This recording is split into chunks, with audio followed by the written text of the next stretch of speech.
کہ کبھی غفلت آئے تو غفلت کے بعد دوبارہ راستہ کھلا ہے، پھر بندہ اپنے تار کو جوڑ لے. وہ ہے نا، گرچہ ناکام ہوتا رہے عمر بھر بھی، بہرحال کوشش تو عاشق نہ چھوڑے. یہ رشتہ محبت کا قائم ہی رکھے، جو 100 بار ٹوٹے تو 100 بار جوڑ لے. تو جوڑنے سے اگر اس جوڑ پہ دوبارہ استقامت ہو گئی تو پھر انشاءاللہ تعالیٰ ترقی ہی ترقی ہے. لیکن ایک بات نوٹ کرنے والی ہے، جو اکثر ٹوٹتا گرتا پڑتا چلتا ہے، ہم نے بہت کم دیکھا ہے ان کو چلتے ہوئے.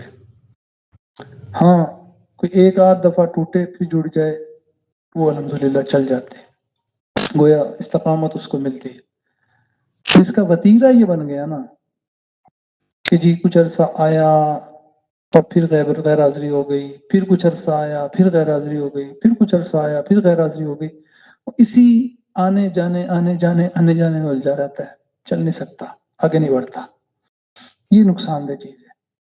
یعنی کثرت کے ساتھ غفلت اور پھر حضوری، پھر غفلت، پھر حضوری، پھر غفلت، پھر حضوری، یہ درست نہیں ہے. اس میں استقامت چاہیے.